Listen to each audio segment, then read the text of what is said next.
A queda do viaduto deixou todo mundo em alerta.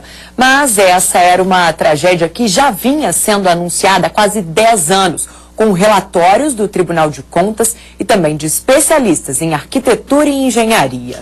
Mas como será que estão hoje as pontes e viadutos apontados como casos de manutenção urgentes já naquela época? Levamos um engenheiro para ver de perto essas construções. Que os viadutos e pontes do Distrito Federal não contam com manutenção preventiva, todos já descobriram.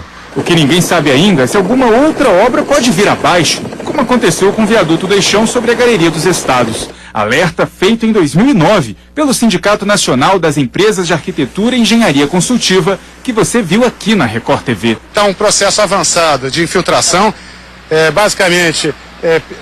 A última chuva que teve foi na hora do almoço, nós estamos agora final da tarde e continua pingando fortemente aí, ou seja, uma grande absorção de água e várias trincas em grau muito avançado. Acompanhados de um engenheiro especialista em patologia das construções, voltamos aos pontos visitados 9 anos atrás. Desde aquela época, a pior situação é a da Ponte do Bragueto, com risco de queda de pedaços de concreto em cima dos carros que passam entre a W3 e a L4 Norte. As infiltrações estão por toda parte e as ferragens de sustentação da ponte estão aparentes. A gente vê alguns pontos, por exemplo, de corrosão na parte de baixo do viaduto e alguns pontos de corrosão na própria estrutura principal do tabuleiro. Nesta situação, o monitoramento precisa ser constante. Nenhuma construção cai de uma hora para outra. Não existe esse colapso imediato. Simplesmente a estrutura vai começar a visar, ela vai começar a deformar, ela vai começar a apresentar trincas. E isso, numa vistoria que seja periódica, vai ser detectado. Apesar do alerta do engenheiro, o DR garante que faz o monitoramento da ponte e que ela deve ser recuperada assim que a obra do trevo de triagem norte for concluída. Os pontos de infiltração na ponte JK, identificados em 2009, continuam lá, aparentemente sem gravidade. Foi feito vistorias, foram feitas novas manutenções, foram feitos alguns reparos nela, e ela não é uma ponte que a gente tem do DF que precisa de grande urgência.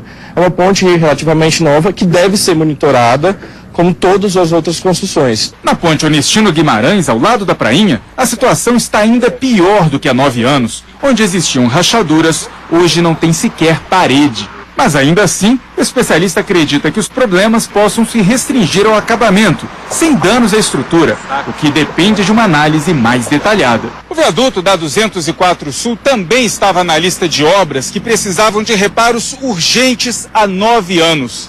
E até hoje, nada foi feito, nem uma manutenção sequer, ou pelo menos o diagnóstico da situação, com um laudo assinado por um engenheiro. Mais grave é a situação do viaduto da L4 próximo à ponte Onestino Guimarães, outro exemplo da falta de manutenção nos viadutos da capital. As colunas que sustentam a pista estão com as ferragens expostas e enferrujadas. Nesse caso aqui, é necessário uma manutenção corretiva, é necessário que venha fazer uma intervenção para recuperar essas barras de aço de acordo com o laudo que o engenheiro vai emitir. O governo ressalta que já recuperou alguns dos mais importantes viadutos, como o da plataforma da rodoviária. Só aqui na região central nós gastamos 67 milhões e 700 mil reais em recuperação de viadutos. Agora, existe um grande passivo que nós precisamos recuperar. Foram muitos anos sem investimento na cidade, que nós agora estamos tendo que recuperar. O problema da coisa pública é que é sempre mais importante inaugurar do que fazer manutenção. Sempre foi assim e a gente espera que daqui para frente mude alguma coisa, né?